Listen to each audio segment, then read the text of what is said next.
Hi! Until I was 20, I didn't travel a lot, especially to the other countries. I was twice in Egypt and Turkey, and all the time when I was a child. I traveled with my family, and all the time it was just a classic vacation. We never really left the hotel and were just enjoying the sea. When I was a kid and people were asking me what I wanted to do in the future, I all the time respond, I want to travel. And in reality, I did not care about that a lot. I was saying that only because everyone else did. Now I'm a student at the Italian university and I have the opportunity to travel a lot. But now I truly want more of this experience, and I love traveling with all my heart. Yeah, people can change. However, unfortunately, there is always a downside. So today I want to share some stupid, strange or creepy situations which happened with me and my friends while we were traveling. Okay. At the beginning, we started to explore the Italian cities, Venice, Peschiera del Garda, and everything went smoothly. And later came Bologna, Florence and Pisa. It was also a great experience, except of the fact that I decided to wear my cowboy boots in this road trip. And I did not bring any other comfortable shoes. At first, it was fun and nice, but after I really thought that I will break my legs, going up and down because of the landscape in the Florence. In the end, I was even considering about buying the new pair of sneakers, but I decided not to do that, and I survived. It was the very beginning, and after we decided to go to Milan. In November, my friends and I went to Milan for one night, but everything went wrong already on the day of the departure. Our bus was at 1 p.m. and when I woke up, I realized that I completely didn't have the mobile internet on my phone. At that period, I was living in the bed apartment far away from the city center and without any Wi-Fi. But there was a shopping mall nearby, and actually I already had gone there before because I was using their Wi-Fi for study and work. This time it was more urgent because I couldn't contact the girls. That was important since we were meeting in a place that was new to me and then going to Milan together by bus. My sister, who has been living in Italy for a long time, tried to help me to solve the issue with the mobile internet. I already understood that without the connection it was hard, but in Milan it will be just impossible. At that point I had only been living in Padova for 2 months, so I had no experience at all and I was really thankful for the help. At the mall I went to a mobile store and bought some extra gigabytes, and I was told that my internet would be back within a couple of hours. That didn't happen actually. And honestly, 3.5 hours without the music felt like a torture. Okay, we arrived in Milan, and I think that we should think more positive. Since I had no internet, it turned out into a kind of social media detox. We checked into the hotel and went straight to the Duomo. There I took some reels for myself and made some photos for my friends. They are girls, but they my friends. A slightly stupid situation happened there as well. Around the Duomo, there are many men with roses who are really persistent. They try to give you the rose. They try to give you the rose even if you don't want to, and after they ask for a lot of money. Milan is also known for pickpockets, which we would later experience by ourselves. It was the perfect day. Because of all these facts, I was alert all the time. I was looking at the Duomo and thought that I was being robbed. Actually, I was really scared and I yelled loudly all across the square, frightening myself, the men with rose, the girls, and all the people around. But on the plus... On the plus side, nobody approached us after the situation. Throwing flashbang!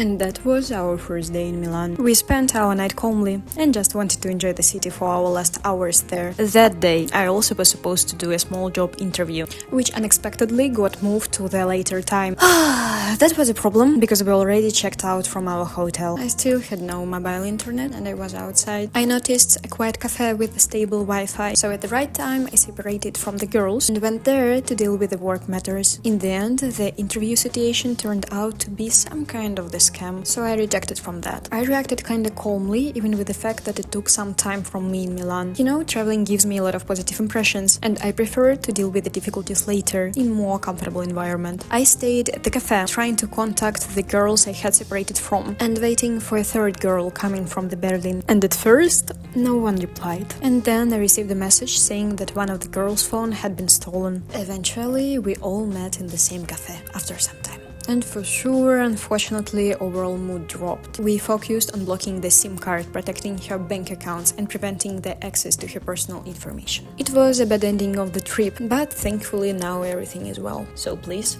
be careful. By the way, my internet returned back only after 3 days we returned back from Milan. Thank you. We are moving on. Next up was a Christmas mini trip where we visited 3 countries: Denmark, Netherlands and Belgium. I'll start with Copenhagen. I have few stories from there. Before the trip, I was warned that Denmark is more expensive than some other European countries, but honestly, I didn't expect it to be that expensive. But we accepted that along the way, so it was fine. On the first day, we explored the city and enjoyed the sights.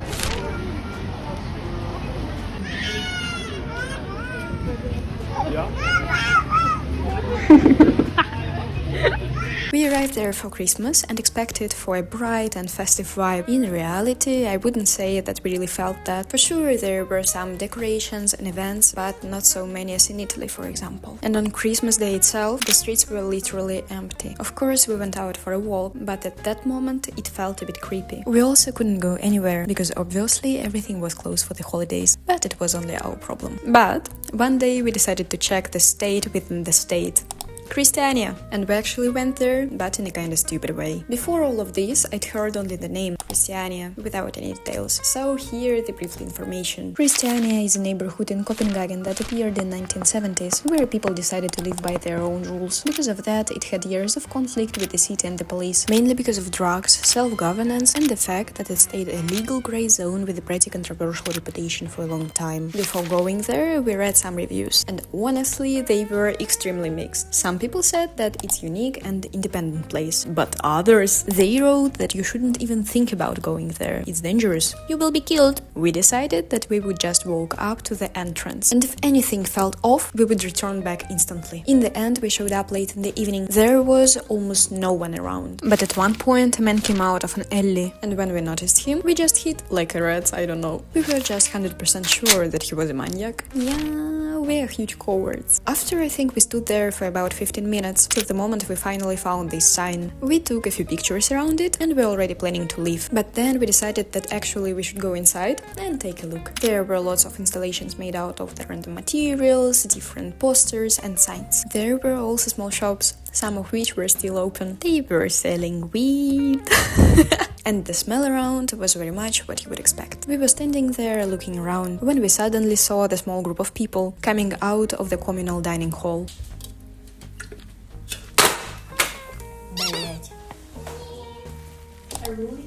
It's already a very small drink. Now it's even smaller. There was a man who for some reason decided to run straight toward us. I'm not going to lie.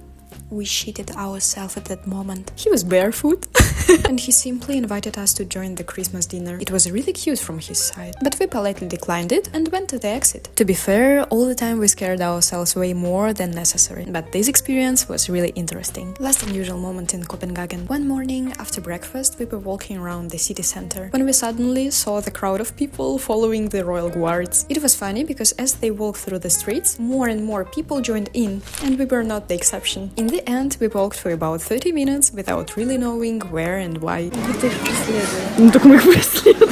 But it was entertaining, because the crowd kept growing. Eventually, we ended up at the changing of the guard at the royal palace. Something we knew nothing about, but it turned out to be a large-scale and beautiful event. That's how our days in Copenhagen went to an end, and next up was Amsterdam. We were supposed to get there by train, but an unpleasant surprise was already waiting for us. As usual.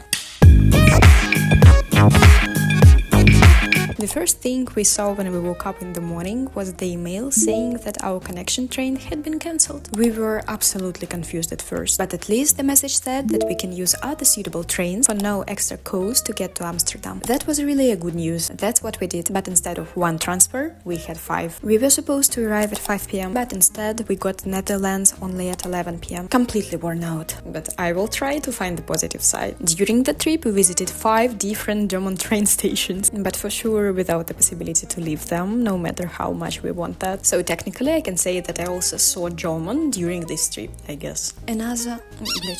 Another fun moment. One of the trains just stopped and didn't move for about an hour and a half because of the engine issues. I have no idea how they fixed that, but thankfully they did. And we were finally able to continue our journey. After all this situation, I even asked for a ticket refund, but I never got it. Since then, I'm really careful about taking the German trains. I have the new roses now. So yeah, the story about Amsterdam.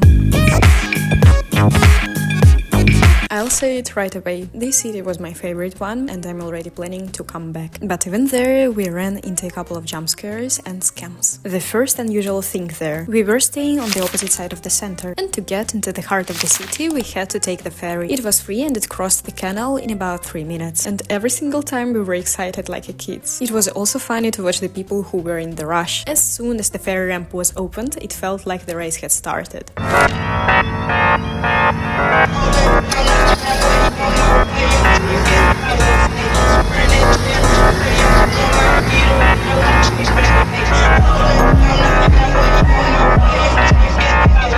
One evening, we were waiting for the ferry to get back to the hostel. When it pulled up, we saw the pink Squid Games figures inside. I was 100% sure that it was amazing live promo, with people actually dressed in costumes. I started getting way too excited, even a bit screaming. But once the ferry stopped, we realized that it was just the stickers inside.